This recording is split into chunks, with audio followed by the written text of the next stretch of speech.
radio station. Heat fans, listen up, because this is the day I finally say, I told you so, and I hate to do it. Live from the Anajar and Levine Accident Attorney Studios. The man your man could smell. Theo Dorsey is theoretically speaking. But are you a different animal and the same beast? What does that mean, Kobe Bryant? Streaming live on YouTube, here's Theo Dorsey. It brings me no pleasure to do this. I'm not even the type of guy to be See, I told you. I warned you. I was right. You were wrong.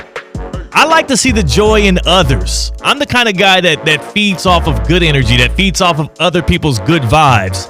But I got to tell you right here, on this Thursday, in the wake of what happened last night with the Miami Heat and the Boston Celtics, I mean, we don't even have to go over the actual game because it wasn't a game. It wasn't a contest. And we knew that before the Miami Heat won that play-in game and earned themselves the right to face the one-seed Celtics. So the Heat fall, as we knew would happen. It wasn't pretty. It was exactly what was expected. And now we're faced with the question, what do the Miami Heat do from here? Where do the Heat go from here? Now, about 10 minutes before we started our show here today, I did receive a note, a letter from a fan here of Theoretically Speaking. And C-Cat's on the other side of the glass here. He didn't even know this happened. It happened about 10 minutes ago. And if you are, I tweeted it out. If you are a part of our YouTube audience, which I encourage you to jump on and subscribe at Theo Speaking on YouTube, join the fam, join the community, be one of the ones on the ground level with us here as we continue to take off. Don't wait until it's a bandwagon and I might have to fend off some of the fans. Subscribe on YouTube at Theo Speaking. C-Cat, I did get a letter from a fan. It is a lengthy one, and it is professing why the Heat shouldn't tank and how I was wrong. And it's a weird day for that to come. It's a weird day for that to come. I'll flash it here to the cameras here for the YouTube audience that is following along. I tweeted it out on my Twitter account at Theo Dorsey TV. I'll address this letter, and I will read it off in its entirety and address it in just a few. But I don't want that to derail my thoughts here because I am very emotional, very pointed about what we had to endure with the Miami Heat, not just this regular season, but this postseason, and where it now leaves Heat Nation, and most importantly, the Heat front office that have to figure out a few different things.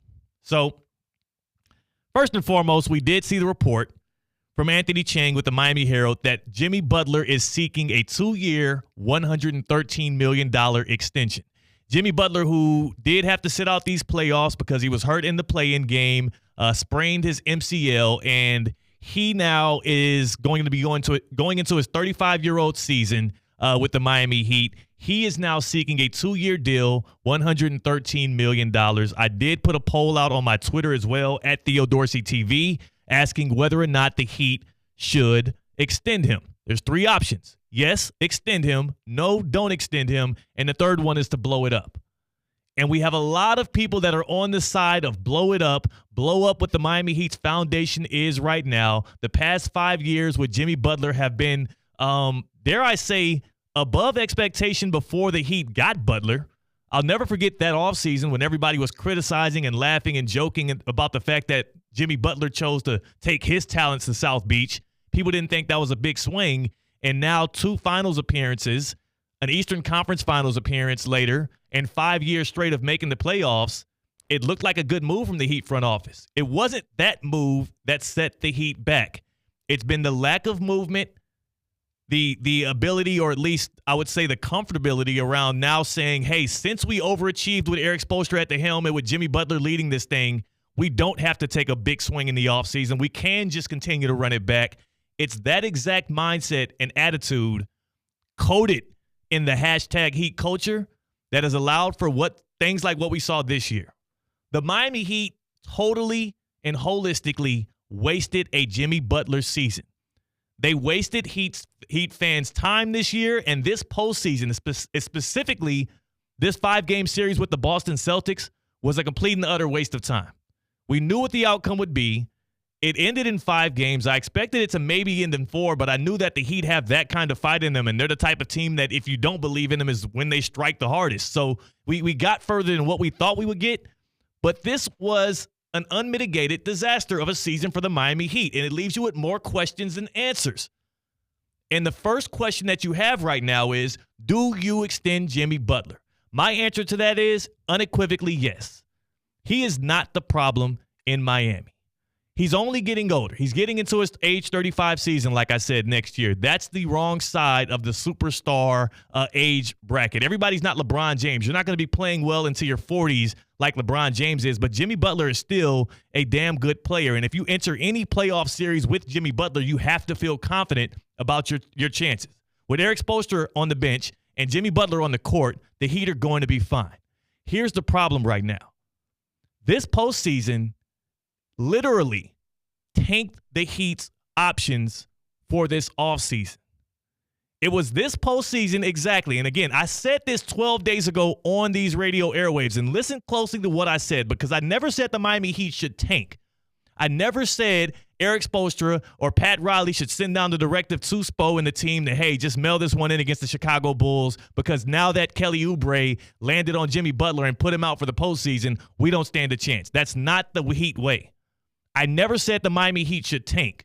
But what I did say 12 days ago today was that the Heat would put themselves in a better situation, in a better position for the future if they lost that second play-in game to the Chicago Bulls. CCAT, play the clip. As a Heat fan, you count banners. And right now there's just 3 up there.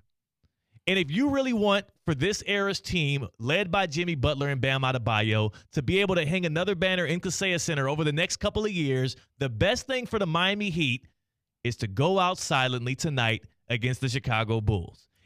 I wasn't wrong. You cannot, there's no way you can walk up here. You can tweet at me at Theo Dorsey TV. You can jump in the YouTube chat right now at Theo Speaking and comment anything other than, Theo, you were right. Because what we saw this past week and a half was uncompetitive.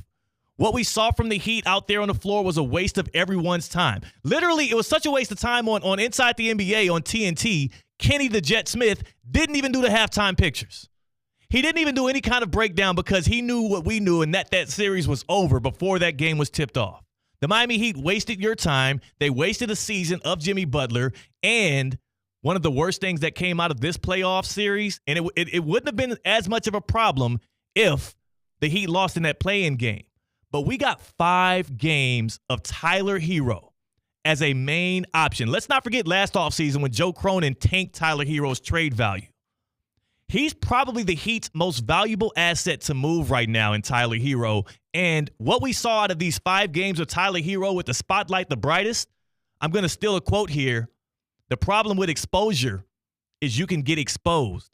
And Tyler Herro got absolutely exposed this postseason. Out of his 5 years playing in the NBA right now for the Miami Heat, this was the biggest opportunity he had to show that he can be a guy that a franchise will want to lean on as a top option on offense. And what does he give you?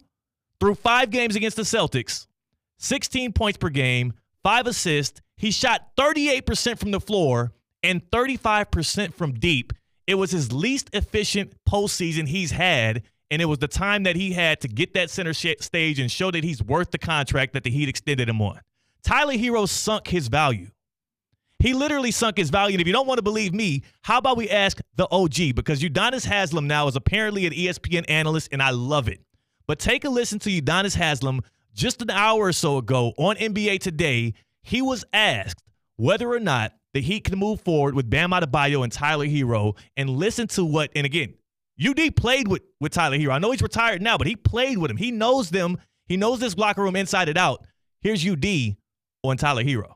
But I think for Tyler, his role, I think he's great as a 6th man. When he won 6th man of the year, I think that's a great role for Tyler. I think moving into the future, in today's NBA, you can still be 6th man. You can still get all your money. You can still get all-star. You can still do all that in today's NBA. So I think Tyler's role for us and the best role for him is to probably be a 6th man. That takes nothing away from what Tyler does as a basketball player. But for our chemistry, we're better when we got Duncan Robinson in the starting lineup, making plays, being that trigger for us, and spraying and creating for other guys. Tyler can come off in that second group. He doesn't have to worry about getting guys involved. He can just play basketball, score, and be who he is. Tyler Herro's minus 43 through 5 games. plus minus, I know isn't a perfect stat. He was minus 43 through 5 games. If you're dangling out Tyler Herro as your main guy to trade this offseason, you ain't getting much back for him, and I feel like the Heat might be stuck with Herro and not in a position where, again, the Philadelphia 76ers happy with the guard they have in Tyrese Maxey. I can keep going on this. I'll ask you 2 quick questions. You can answer in the chat or you can call in 888-760-3776. Should the Miami Heat extend Jimmy Butler? And also, whether or not they do that, is this the offseason to blow it all up? Dan Le Batard said on his show earlier today that this is a year where the Miami Heat can't do one of those things again where they just try to run it back with a similar squad and whatnot. They can't do that same thing where they're going to try and just, bring the core back and we have the guys we need in this locker room. There needs to be wholesale changes. And even if you do extend Jimmy Butler, which I think you do, you better bring somebody in there that can help him in a serious way if he gets injured or even if he's on the court and score buckets. They should have got Dame Lillard last year. I'm hoping they get a guy like maybe Kevin Durant this year. And I won't even get to the Dan Le Batard take now. We'll save that for later in the show because we got a packed show today. We're bringing in FAU head coach Tom Herman. We're going to have Tina in for Theoreticals. It's a fun day today. I hate to start off on such a negative note, but again, I never said the Heat should tank. I was right. The Heat set themselves back by winning that play-in game and having to be fodder for the Celtics in the midst of them going on a championship run. You know how pissed off I'm going to be if the Celtics get championship rings this year and on one of the little prongs on the ring it says 4-1 Miami Heat with a logo right there? That's going to suck. I hate the Celtics. I hate their fans. I hate the Celtics like Kendrick Lamar say he hate Drake. And now I got to deal with this crap. 888-760-3776, 888-760-3776. Do you extend Jimmy Butler, and what should the Heat do this off season? I'm going to end this, though, with a compliment sandwich towards Jimmy Butler and the Miami Heat because you know what, C-Cat, I'm a positive guy.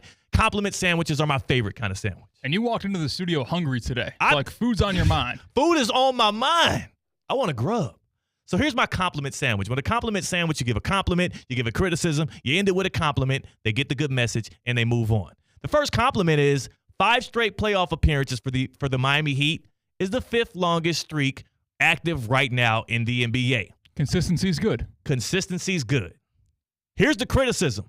If you don't get off your butt and actually make some real changes this offseason, Heat culture is a fallacy. It ain't dead, but it's a fallacy, and it's a thing that people are using to coat mediocrity. Because you have guys like Eric Spoelstra and Jimmy Butler, you're able to trot out there and give a quality of product that isn't enough to hang a banner. What you say is the option. What you say is the way of Heat culture. If you want to hang a banner in Kaseya Center, especially under this core, they better make a big swing this offseason. And then I want to end it with this, though, the compliment sandwich. That was the compliment, the criticism. Here's the other compliment. It did feel good. It did feel good to steal one at TD Garden. I mean, Coach Spoelstra, Eric Spoelstra solidified himself as the greatest coach in the NBA right now today. The fact that team went into TD Garden and tied things up in Game 2, it almost made this season worth it. It almost did. But this was a wasted Miami Heat season, and they better get off their ass this offseason and make some things happen. There goes my compliment sandwich. That's a disgusting compliment sandwich. When that bottom bun is winning one playoff game, I'm not counting the play-in. You won one playoff game, and that's part. That was the best roster in the NBA that they won against. That's a foundation of your compliment sandwich. You don't know nothing about sandwiches, C-Cat. I know more about sandwiches than you've ever known. This dude is incredible. Okay, you know what? How about this? How about this then, C-Cat? Over the break, we'll do a little, how about a blind ranking of sandwiches? All right? You give me some sandwiches, I'll rank them. I'll show you that when it comes to sandwiches, I might be a connoisseur, and compliment sandwiches are always going to be number one in my heart. Hamburgers, hot dogs are off the table, right? We're not counting them? Not counting those. Please don't. Stop all of that noise. Important. And then hit us up on the Baptist Health Hotline, 888-760-3776. What are you doing if you're the Heat this offseason? Do you extend Jimmy Butler, and do you blow it all up? Are you experiencing foot and ankle pain and need to see an expert in the field? Baptist Health Orthopedic Care has a team of foot and ankle orthopedic surgeons and specialists who are regarded as leaders in their specialty. Visit baptisthealth.net/ortho to learn more today. Baptist Health Orthopedic Care combines its resources of experienced physicians and leading-edge treatments and technology to provide advanced orthopedic, foot and ankle, joint replacement, spine, and sports medicine care. Visit baptisthealth.net/ortho for more information today. Baptist Health Orthopedic Care has offices conveniently located in Palm Beach County through the Florida Keys. Learn more by visiting baptisthealth.net/ortho today. When we come back, I'm going to rank some sandwiches. And also, FAU head football coach Tom Herman joins the show. Maybe he can rank a sandwich or two for us as well. That's C-Cat. I'm Theo Dorsey. We are theoretically speaking on ESPN 106.3. Live from the Anajar and Levine Accident